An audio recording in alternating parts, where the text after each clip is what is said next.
Steps. Okay, yung pagpunta dun sa harap ng ano na, yung platoon.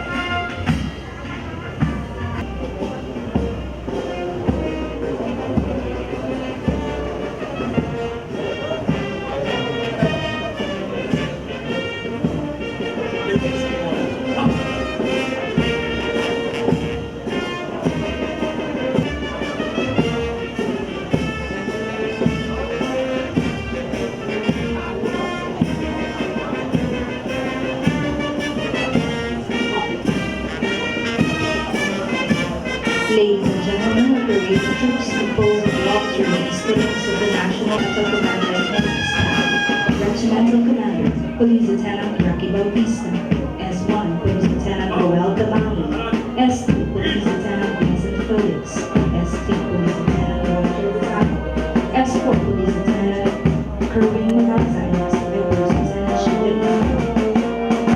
Ladies and gentlemen, the Bureau of Representing Band under the baton of Police Chief Master Sergeant Gusto Luisa. First Battalion Commander, Police Lieutenant Fernando Parolicha, S1, Police Lieutenant Joel Escobar, S2, Police Lieutenant Michael Greenwald, S3, Police Lieutenant Wilson Baluba, and S4, Police Lieutenant Eddie Baniwal. Alpha Company Commander, Police Lieutenant John Balanay, XO, Police Lieutenant Dapiwa, Platoon Leader, Police Lieutenant Edwin Galawito. Second Platoon Leader, Police Lieutenant Ali Alcantara. Second man, panguyang-uyang ka pa dyan. Bravo Company Commander, Itapan mo yung bubble gum dyan sa buwanga mo, ha? XO, Police Lieutenant Chino Bongbong, and S1, Police Lieutenant Dennis Fernando. First Platoon Leader, Police Lieutenant Marlon Galawito.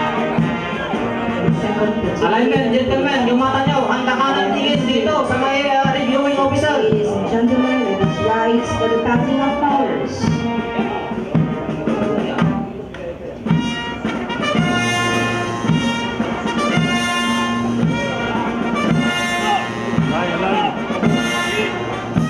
Thank you. Yung mata, dito sa may reviewing officer, yung mga mata nyo. Handa ka ng tingin. Second Battalion Commander, Police Alignment, alignment. S1, Police Lieutenant Glenn Pagalaga, S2, Police Lieutenant Enacudal Ferdinando, S3, Police Lieutenant Gilbert Villanueva, S4, Police Lieutenant Ricardo Malo, Charlie, Last platoon, cadets. Lieutenant Rafael Gutierrez, XO, Police Lieutenant Jordan German, and S1, Police Lieutenant Alvaro Lima. First Platoon Leader, Police Lieutenant Ellie J. Aguilera.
Magsitayo tayong lahat.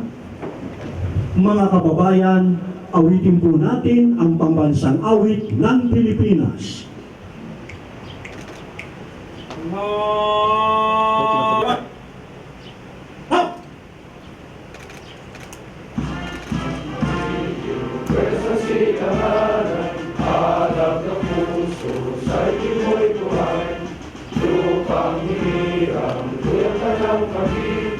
Sa manlulog at sa simoy at sa langit kong bugaw ay nilagang tula, tawid sa paglayang minamahal ang sadang mabawat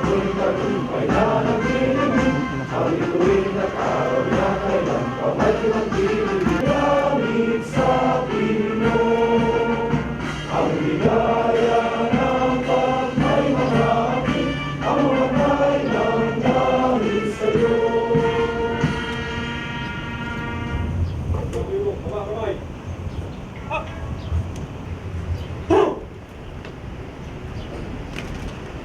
Invocation will be officiated by Police Lieutenant Colonel Julius Cruz, Regional Pastoral Officer, Police Regional Office 4A. Let us together dispose ourselves before God's presence. We thank God's goodness and we ask for His blessing. Let us pray. God Almighty Creator, we come in joy and gladness to praise and thank You for this wonderful moment of gathering us together to witness and hold the ceremonial turnover of the National Police Training Institute from the Philippine Public Safety College to the Philippine National Police. During this ceremony where we raise with honor and pride our national flag and renew our commitment to public service. Government, ably represented by Attorney Rogelio Casurao, Vice Chairman and Executive Officer of the National Police Commission. We entrust to You, O God, the success and fruitful promises of this endeavor, especially in making the police force truly capable, trustworthy, and well-disciplined. Continue guiding and assisting all of us to work with You always for the welfare, protection, and salvation of mankind. May You impart Your wisdom and prudence, institution, training and learning, and may Your goodness, patience, and mercy, may Your divine assistance never leave us, spiritual strength protect us, and may eternal salvation be assured to all of us who continue to promote and maintain public safety, internal security, peace, and order. All this we offer and pray, O Lord, for Your greater glory and honor, and for the welfare of the PNP, our people and country, forever and ever. Amen. And may Almighty God bless all of us in the name of the Father, Son, and Holy Spirit. Amen. Amen. Di panunumpa ng katapatan sa watawat ng Pilipinas and Police Officers Pledge will be led by Police Colonel Peter Naboye, Deputy Director, NPTI. Panunumpa sa watawat ng Pilipinas. Pagka ng gabay!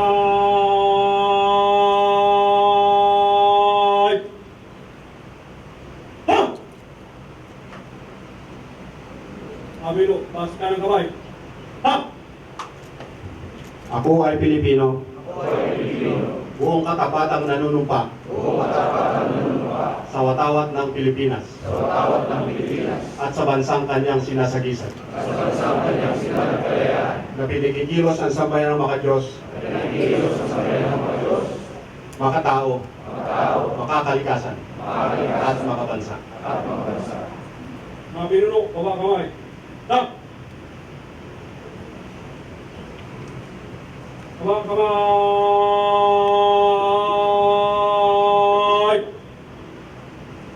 Ha! Police Officers Pledge. Please repeat after me. I will love and serve God. My country and people. I will uphold the Constitution. And obey legal orders of the duty. To maintain a high standard of morality and professionalism. I will respect the customs and traditions of the police service.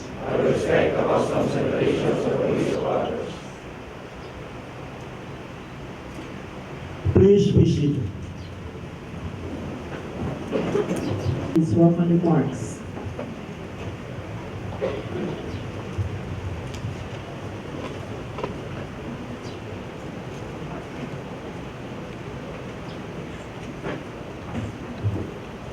The Vice Chairman of NAPOLCOM, as the presiding officer of the turnover, the Chief, Philippine National Police, General Oscar David Albayalde, sir, the President of PPSC, retired Lieutenant General Ricardo De Leon, sir, the Regional Director of Police Regional Office 4A, Brigadier General Ted Carranza, sir, other PNP senior officers from the National Headquarters, officials of the NAPOLCOM and PPSC and its constitutive units, PRO4 and NPTI, our distinguished guests, other students, friends from the media, ladies and gentlemen, good morning.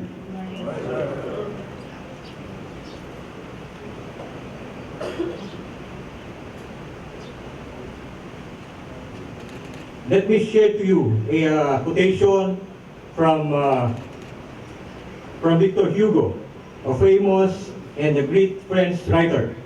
And I quote, "Change your opinions, keep your principles, change your lives, keep intact your roots." Unquote. Welcome to the ceremonial turnover of the National Police Training Institute from the Philippine Public Safety College to the Philippine National Police.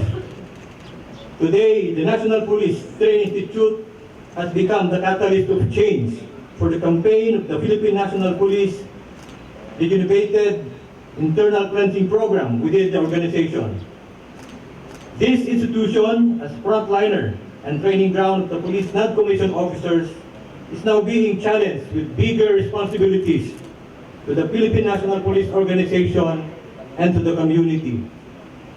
On April 12, 2019, Republic Act 11279, entitled an act transferring the Philippine National Police Academy and the National Police Training Institute from the Philippine Public Safety College to the Philippine National Police, was enacted. The law took effect on June 12, 2019, and last September 3, 2019, its implementing rules and regulations was approved in a special session called for the purpose. Today marks another milestone in the history of the National Police Training Institute as we officially transfer to the Philippine National Police from the PPSC. Thus, this institution, under my leadership, is looking forward and keeping in step to the marching orders of our Chief PNP, Police General Albayalde, to train and mold police officers to become morally upright, disciplined, physically fit, and competent police officers. I am more confident and motivated to sustain whatever gains we have received in the past 2 years. In line with the program thrust of our beloved PPSC President, General De Leon, on developing positive Filipino values that must be imbibed by public servants, the NPTI is teaching its students the importance of thriftiness in its bid of building a culture of savings among its students, especially the recruits. To keep our personnel physically fit, we also develop health awareness program through the body mass index and undergo the weight reduction program for those under the category of overweight and obese, to include our own personnel. The NPTI and the 18 training centers we are confident, is in good hands of the Philippine National Police. Rest assured that the legacy of the PPSC will continue in our hearts and minds, and that we will abide to all the policies of the Philippine National Police, the NAPOLCOM, joined as one family, united and driven by the common mission of promoting peace and order and ensuring public safety. We will embrace change towards excellence in police training and education, as NPTI aims to be the center for development of the new generation policing. In behalf of the men and women of the National Police Training Institute and the 18 training centers, I welcome you all to this momentous occasion. Magandang umaga po, and to God be the greater glory. Thank you very much, sir.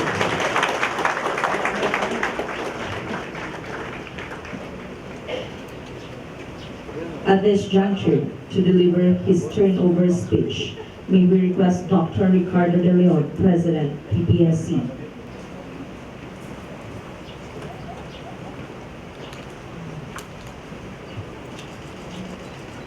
To our presiding officer today, Secretary Eduardo Año, ably represented by Attorney Rogelio Casorosel, the Vice Chairman, Executive Director of the NAPOLCOM. Of course, to our well-respected and esteemed Chief PNP, General Oscar Albayalde, who I had the chance to work when he was just a young captain, together with our host today, Brigadier General Edward Carranza.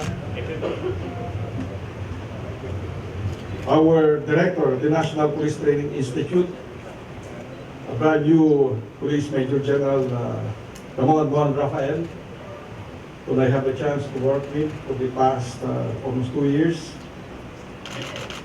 With me is, of course, our Vice President, General James Padilla, our other directorial staff and directors of the integrated police operations. I would like to acknowledge them. Police Major General Jose Vic Ramos, Police Major General Rinaldo Ray Liay, our partner in training, Police Major General Mariel Magaway, again, a partner when he was still a lieutenant in Negros Oriental, Major General Cesar Hoton Vina, Police Major General Rolando Felix, Police Major General Alfredo Valdez, Police Brigadier General Celso Pistaño, Police Brigadier General Walter Castillejos. I would like also to acknowledge the command group of PRO 4A, Police Brigadier General Marlon Madrid. I also had a chance to work with him. Police Colonel Romel Mitra and Police Colonel Nicolas Salvador. Other senior officials, the PNP, the regional training directors who are here, the members of the Academy, PPSC officials, our staff from the NPTI and other constitutive units, of course our students, men and women of Police Regional Office 4A, dear friends and friends from the media, ladies and gentlemen, good morning. Today, we're going to begin this week with another historic moment with the transfer of the National Police Training Institute. And it's the training centers, 18 of them, to the Philippine National Police. NPTI's history has been a colorful one since its days stemming from the union of the defunct. PC Procom, the INP Procom combined together to give birth to the Republic Act 6975, the Philippine National Police Training Center, and later on to be a part of the NPTI, the rationalization plan. Now, as NPTI, the Institute has been primarily in charge of the training and implementation and plans of programs of the police or PNP. It has been 5 years since I assumed as president of PPSC after my stint with the MSU and the Independent Commission on Policing for the Bangsamoro. Early on, I saw the need for the PPSC and its units to take more active role in the human professional development of our uniformed personnel. I was always guided by my favorite author, John Cotter, on Accelerate, and it focused more on the agility and speed, but more than that is the dual operating system. Thus, a new vision 2014 to 2020 was born with 10 strategic goals under an acronym of Accelerate. I already mentioned during the transfer of PNPA last week that it's somewhat poetic that this is the year that we will be transferring our 2 constitutive units to the PNP, as it only falls short of few months to the original vision of 2020. But upon looking at the big picture, we welcome the new law, as it can provide the answer to the concerns that still needs to be addressed. For this, I'm very grateful to our beloved President Digong Duterte, for providing me also, allowing me to have additional years in order to have a transition, a smooth transition. With that, it is will also take me back to what we have accomplished. You know, I am always taking a realist point of view, looking at realities, but at the same time, a constructivist point of view. So we set aside on transforming the PPSC. We just imagine where we started in 2014. training directors here can also see how it transformed to address the challenges of the 21st century. This is also in response to President Rodrigo Roa Duterte's major government plan to include the Philippine Development Plan 2017-2011, the National Security Policy 2017-2022, and of course our Ambition 2040. Secretary of Interior Local Government Eduardo Anyo's challenge to further professionalize the ILG's personnel and make them matino, mahusay, at maamasang public servants. So, let me just refer again to the book, The Global Achievement Gap by Tony Wagner. And there are 7 skills that professionals must master and adapt in order to survive the challenges of the 21st century. I would like to stress this because we already know that the world is changing at a very rapid rate. Our strategic domestic landscape has evolved into a more volatile, uncertain, complex, and ambiguous or VUCA world. And it is high time that we do something to address it. The first of these skills that Wagner mentioned is critical thinking and problem solving. That's the reason why PPSC implemented the case-based scenarios to enable our future law enforcers to respond according to real-life incidents. And we partnered with Hans Seidel Foundation in the publication of 3 case-based scenarios, and that is being adopted by our training directors. And a toolkit, and this has been cascaded all over the country. Likewise, PPSC adopted the Outcomes-Based Education Program, or OBE. So we are not only after output, but outcomes, which impacted the delivery of the full variety of learning achievements from the traditional to the application of practical skills. I think our beloved Chief PNP has a chance to see Hans Seidel Foundation in Germany, while they train their officers to 2.5 years, we train ours for 1 year, and yung kalahati nun sa PPSC. That's why I welcome that it should be now under the PNP, so that we can see, in the words of Dr. Ed Morato, what to do, tuturo natin yan, what do they learn while doing, so nandiyan yung FTO, and later on, learning after doing. So these are the things na dapat isa na lang.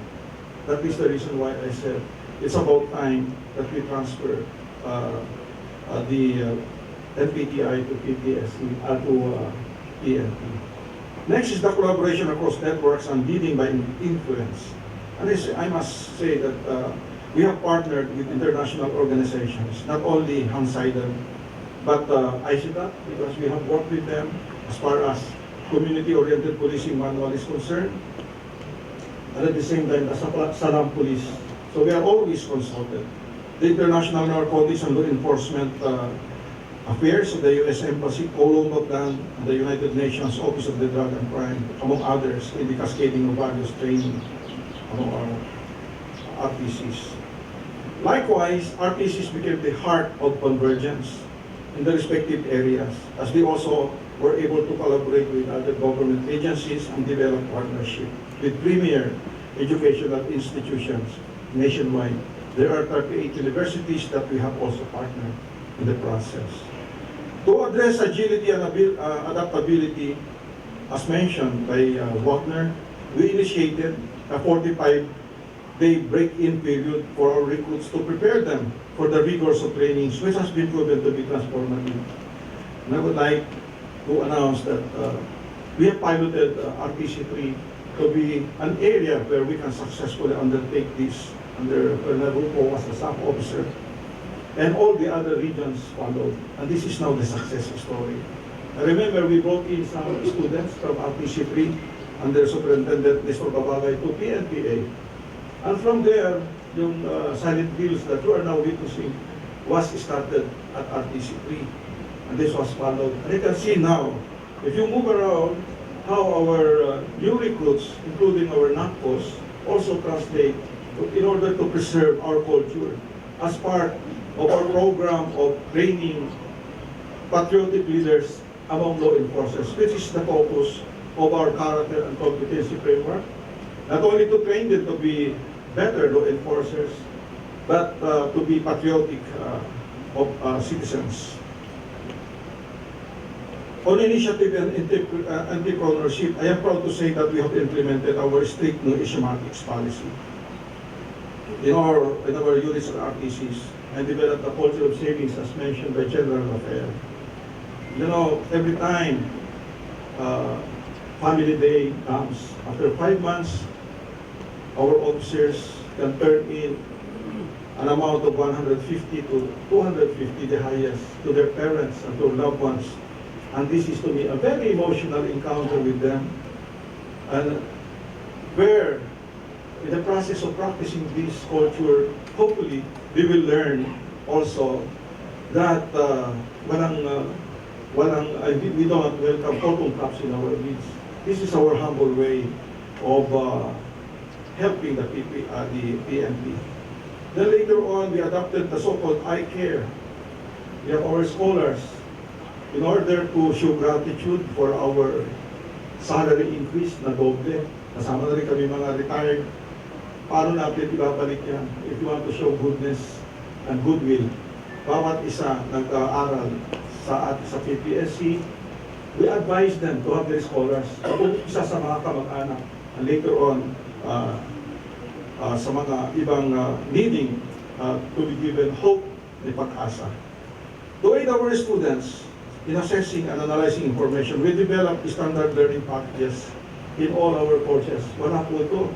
But I realize that if you want to have a standard training from Region 1 all the way to ARM, then isa lang dapat ang standard learning package. And I'm very happy that Dr. Baisa aided this help with, of course, the staff of the NPTI headed by Dr. Acosta. And our training directors, of course, pinagsama-sama natin sila. So, the 21st century learning was developed to provide learning innovations. And that is what I'm saying. And I also believe that if we improve our facilities, ito yung conducive to learning environment. It will be our best way to bring back the pride of all police officers. Training pa lang, binibigyan na natin sila ng pagkakataon to undergo also experience of these facilities.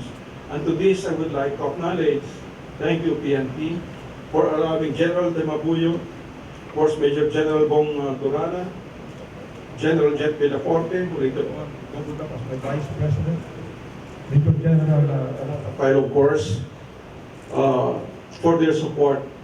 Now, I can say that I can have a coffee in all of these places. I can see that in 5 years we can transform. This is just a humble way of contributing. Kasi sa dugo ko, with that, police pa rin ako. And that's why I have a very good may empathy. Because if only to show gratitude to my institution, this is our humble way of contributing. And since the time I assumed, I tried to my best to cascade as much funds pera sa baba, so that all our students will also benefit. For the last 2 traits of Wagner, effective oral and written examinations, and curiosity and imagination, ang sinusunod po natin dito yung CASB, the knowledge, attitude, skills, habits, which will be form part of the values program to develop students who are well equipped in the workings of their mind, of their body and soul. Kaya pinagmamalaki ko po yung Character and Competency Framework of 2016, and we have the endorsement of no less than the former Chief Ronald Bato de la Rosa, because ang purpose to nito is character building. Ito po yung how to address the perceived abuses and including abuse of power, of course, but to strengthen yung moral fibers, and at the same time, ito yung pinakamahalaga, nakalagay ko doon, how to win, help yung trust building of the PNP.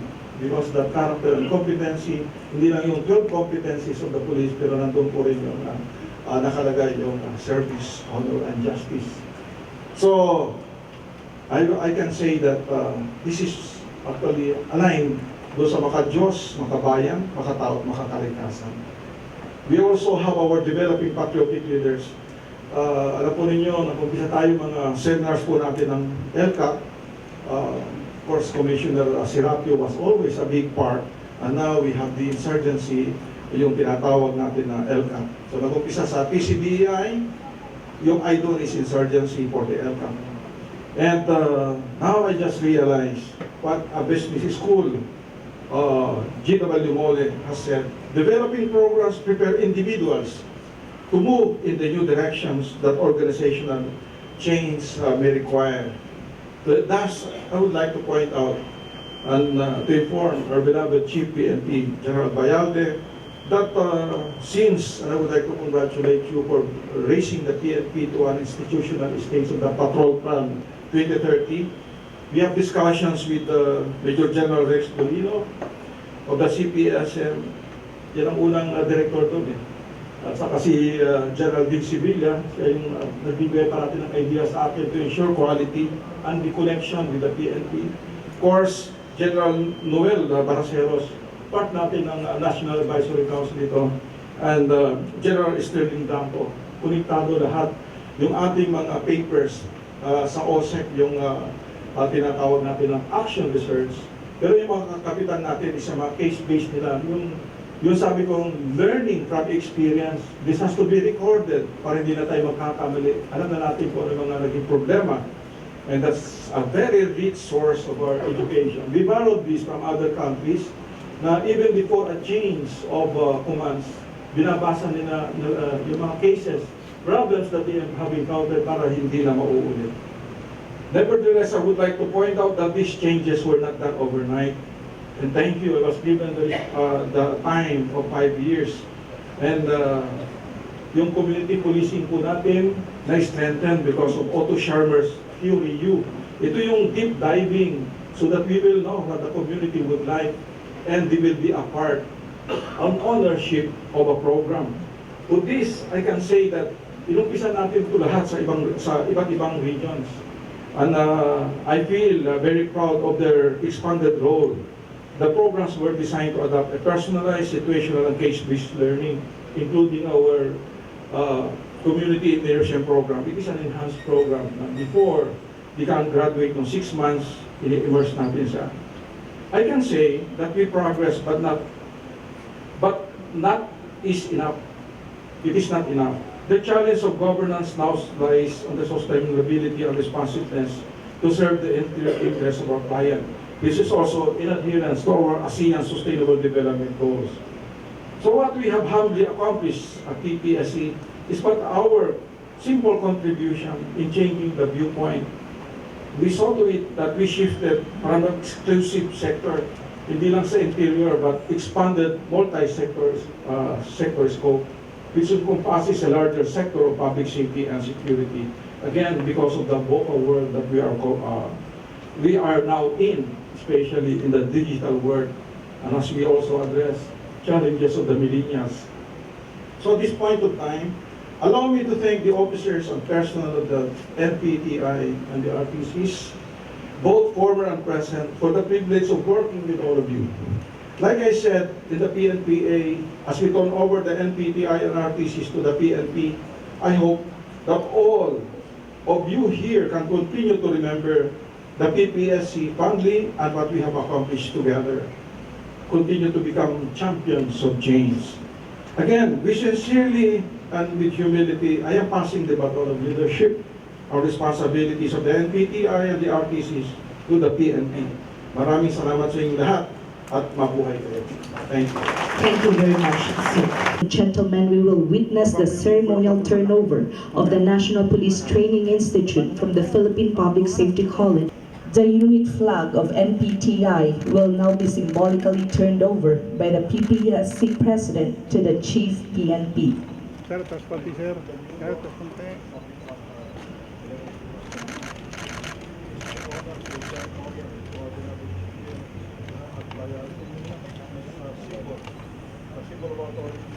I govern the National Police Service. PPSC, and I have done my work to the best of my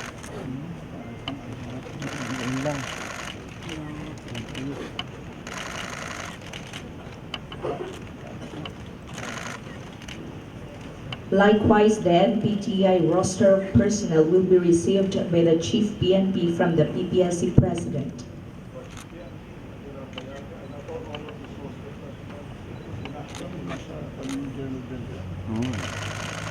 May chip na. Sultan. Here we go. Thank you very much, sir. Kindly be seated. Ano rin anak mo pa? Hindi na. Kalas. Executive Director of NAPOLCOM, Attorney Rogelio Casurao, sir, representing Secretary Anyo, the President of PPSC, Lieutenant General Ricardo De Leon, sir, the Director of the National Police Training Institute, Major General Ramon Rafael, the Regional Director of Pro-4A, Brigadier General Edward Carranza, members of the directorial staff and directors of the Integrated Police Operations, 4A, NUP, recruits, friends from the media, distinguished guests, ladies and gentlemen, good morning. I share the enthusiasm of all 190,000 officers and rank and file personnel of the Philippine National Police over the prospect of having first-hand involvement and responsibility in developing and strengthening the foundation of future law enforcement officers of the nation. A responsibility which is now vested on the PNP after 28 years that the organization was deprived of this inherent function to train its own personnel. As what I have said before, if the PNP is to continue operating as the country's premier law enforcement agency, it is high time that we take full responsibility of the training of our police officers in order to effectively address current dysfunctions. With the PNP now in charge of the training, candidate patrolmen and active duty personnel undergoing mandatory in-service training will be able to learn skills and knowledge from a competent corps of instructors and professors coming from the ranks of active and retired PNP personnel. As the PNP, under my command, formally accepts full administrative and operational supervision and control over the National Police Training Institute and all its 18 regional training centers, I obligate myself the full responsibility for the training of candidate patrolmen and non-commissioned police officers in order to effectively address current dysfunctions and ensure that the wisdom and intent of Republic Act 11279 to pave the way for reforms and innovations in the police training program are followed to the letter. Last week, we made the initial act of accepting full administrative and operational supervision and control of the Philippine National Police Academy as provided for under RA 11279. Undoubtedly, the National Police Training Institute truly deserves the recognition as the center of development in the training of new generation policing with the mission to provide continuing training and human resource development programs for the uniformed personnel of the Philippine National Police so that they may possess the knowledge, skills, attitudes, and values necessary in the exercise of the profession. The PNP leadership fully supports the NPTI vision to become the primary training ground for the professionally competent, morally upright, and technically proficient police officers capable of working in close partnership with the responsive community in the preservation of peace, protection of human rights, and maintenance of law and order with the ended view of improving the quality of people's lives. I fully agree with the principal author of the law, Senator Pampilo Lacson, that this measure is an added tool to build a physically and morally competent police force while beefing up its internal cleansing efforts because the PNP will now be accountable for the entire gamut of responsibility from recruitment, education, field training, and development of police officers. In short, we now cover everything that makes a complete police officer from recruitment to retirement. This training capacity will allow the PNP to effectively cope with the annual NAPOLCOM authorized quota of 10,000 recruits into the police force to replenish the ranks of personnel separated due to retirement and attrition. This capacity also comes to a more crucial time as the PNP assumes a critical role in the whole-of-nation approach to end local communist armed conflict with the strategic final push against the armed insurgency movement within the next 3 years or less. Within the context of the PNP internal cleansing efforts, this new capacity clearly defines accountability such that when something goes wrong involving an active member of the PNP, we can no longer pinpoint any blame on inadequate or poor training, rather charge ourselves with the responsibility of how these errant personnel managed to pass through rigid training only to later deviate from the norm. The PNP will see to it that the NPTI will produce only ideal police officers and men, and specifically those who have the moral fiber not to engage in illegal activities.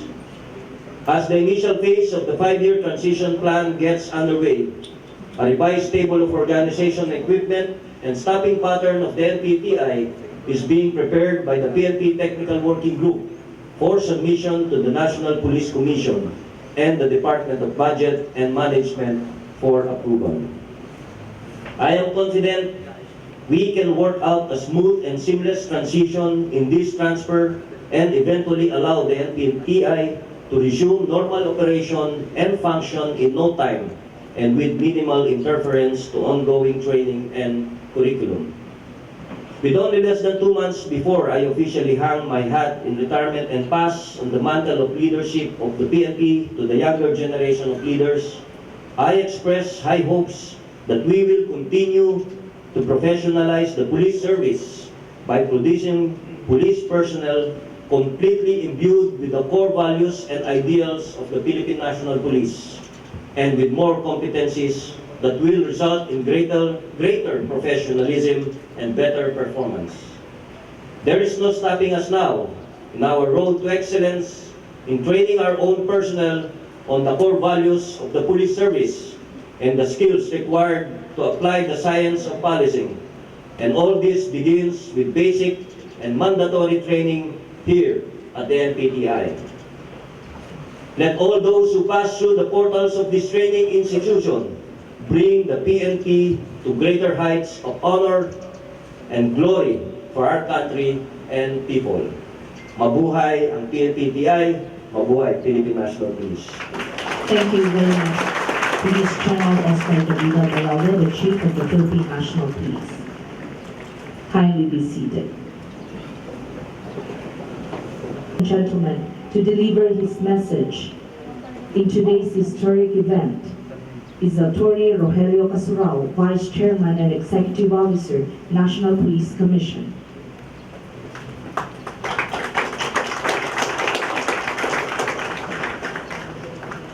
Thank you.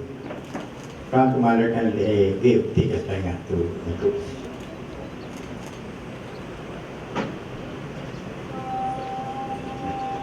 Ricardo de Leon,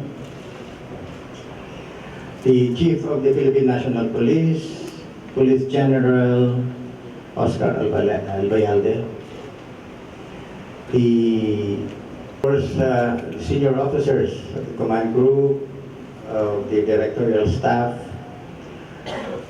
they are all here.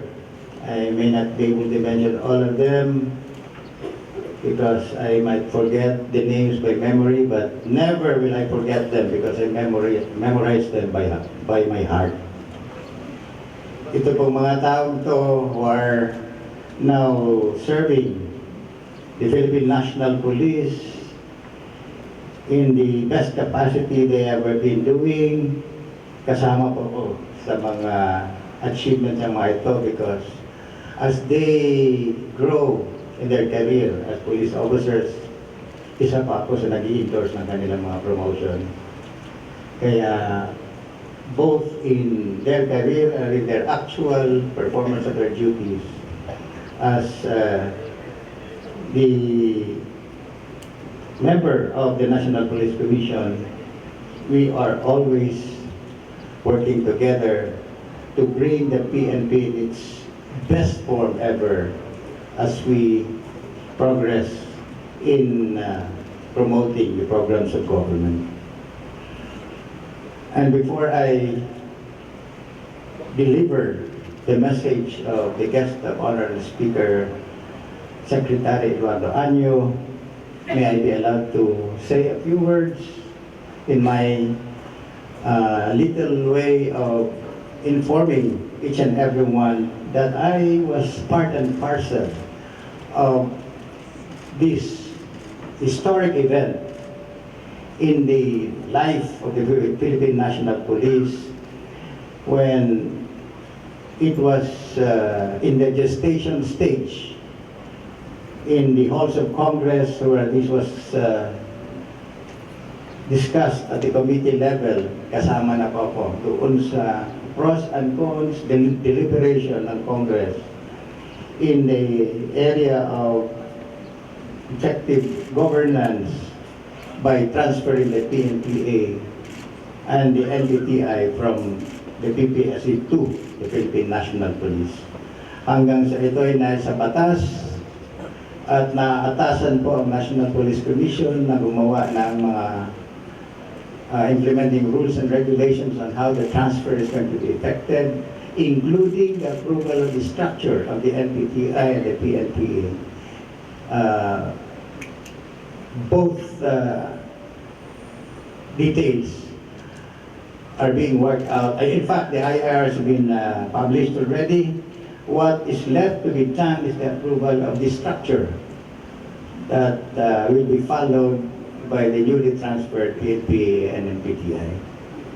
So, kasama po din ako dyan, and I'm very proud that during my time as the executive officer of the National Police Commission, napasama po ako sa isang pangyayari sa buhay ng isang pulis sa larangan ng disiplina at training. Ito po ay isang karanasan na bahagi na ng aking professional career. Let me go now to the message of the Honorable Secretary of the Department of Interior and Local Government, who is joining you today in his heart that he is also part of this very historic event. Good morning, everyone. Military academies boast of a rich and diverse history in the realm of men. Sometime in the 17th century, during the period when most of Europe's free nations lavished in their golden eras, many of the richer states saw the need to strengthen their army and navy forces in order to protect the country's wealth. An army large enough to protect the state and its riches must likewise exist. However, ancient statesmen quickly realized that building such armies also required a sufficient number of seasoned fighters who are capable of training new recruits. Thus, the origins of military academies came into existence, and in the years that followed, states began establishing their own military academies, which focused on handling of weapons, tactics, and strategies in warfare and navigation. And here in the Philippines, our oldest military training institution is the Philippine Military Academy, born out of the passage of the National Defense Act in 1936. And for many years, PMA produced graduates who are field ready, fleet ready, or squadron ready to prepare them for the specific branch of service which graduates have elected to join, including fire and police service. But in time, the need for a more specialized training for those serving under the interior sector arose. thus pushing for the creation of the Philippine National Police Academy in 1977. At mula nung ito'y itinatag, ang Philippine National Police Academy ang naghuhulma ng karakter, disiplina at kakayahan ng ating mga pulis, bombero at jail officers upang mahusay nilang magampanan ang kanilang nakatakdang tungkulin. Sa kabila ng mga kinaharap nitong mga pagsubok tulad ng kakulangan ng sapat na pondo at pasilidad, nananatili ang PNP bilang isa sa pinakarespetadong institusyon na nagsasanay sa ating mga uniformadong lingkod bayan. On the other hand, the National Police Training Institute has played a major role in the training of our country's policemen. Its long history can be traced from the year 1905. The present NPTI evolved from the merger of the defunct Philippine Constabulary Training Command and the Integrated National Police Training Command. With the passage of Republic Act 6975, PPSC was created to assume overall responsibility for the training, human resource development, and continuing education of all personnel of the Philippine National Police, Bureau of Fire Protection, and Bureau of Jail Management and Penology. Subsequently, the PNP Training Command was renamed Philippine National Police Training Center to Police Training Center and later on National Police Training Institute, as it is known today. NPTI's training programs such as Public Safety Basic Recruit Course, Public Safety Junior Leadership Course, Public Safety Senior Leadership Course, Public Safety Officers Candidates Course, produce career and specialized PNP personnel, upgrading their professional knowledge and skills necessary to cope with the challenges in public safety and social defense. More so, God-centered, community-oriented, and environment-friendly law enforcers who, in the discharge of their functions, always exhibit the highest possible standard of integrity, competency, and courtesy in their behavior. NPTI produces quality graduates who are capable of the most professional response to crime, disaster, and every contingency. And because of that, DILG and NAPOLCOM are very proud of what the PNP personnel under your guidance have become. At this point, I wish to thank the brilliant and resourceful President of the Philippine Public Safety College, President Ricardo F. De Leon, for his outstanding achievement in ensuring the quality and integrity of the Academy and its graduates. Such an institution would not have survived for so long had it not been for the able leadership and nurturing tutelage of President De Leon.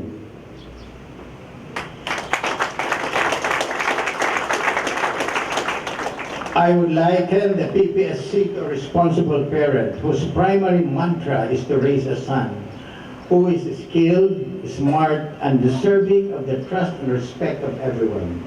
And for many years, under the supervision of the PPSC, the PNPA and the NPTI has indeed become an institution that is revered by many. But just like any son who must leave his parents, as he prepares to build a family of his own, it is now time for the PNPA and the NPTI to further stretch its limbs and seek greater heights towards self-improvement. And today, we stand together as witness to such a glorious occasion to turn over the PNPA and the NPTI from the Philippine Public Safety College to the Philippine National Police. In line with the continuing effort of the PNP to reform and modernize, it shall vest the PNP with full responsibility and accountability in training and molding our new recruits and personnel as they prepare to enter the police service.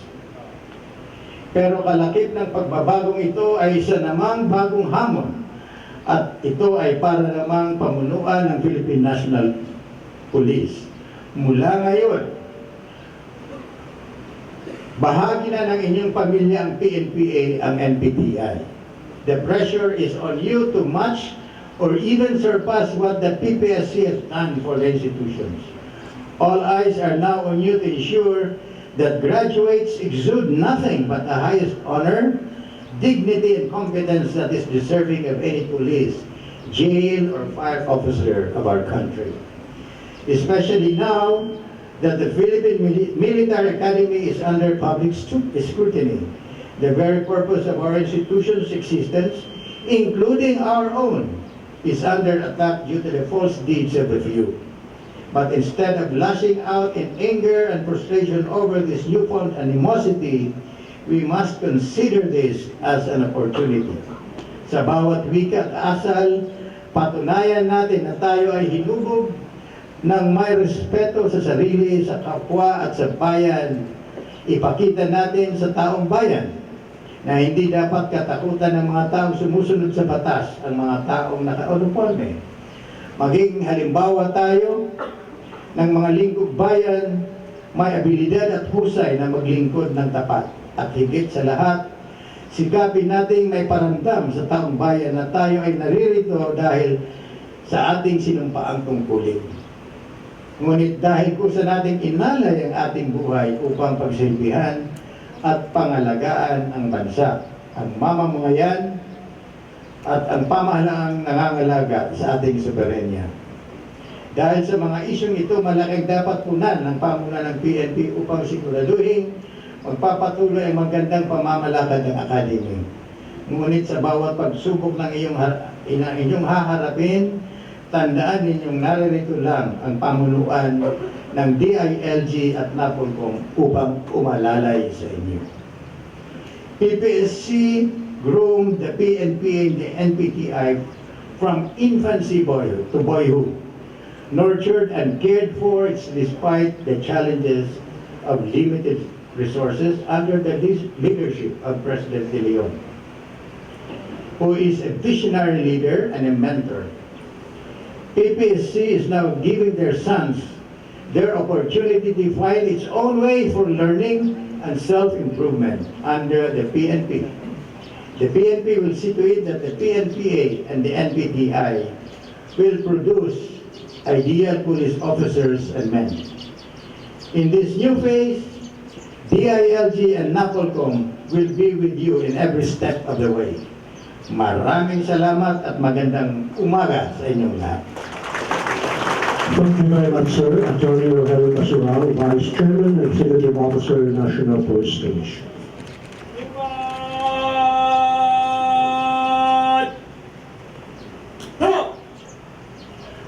The singing of the PNP hymn, Lingkod ng Bayan. Sa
Diyos.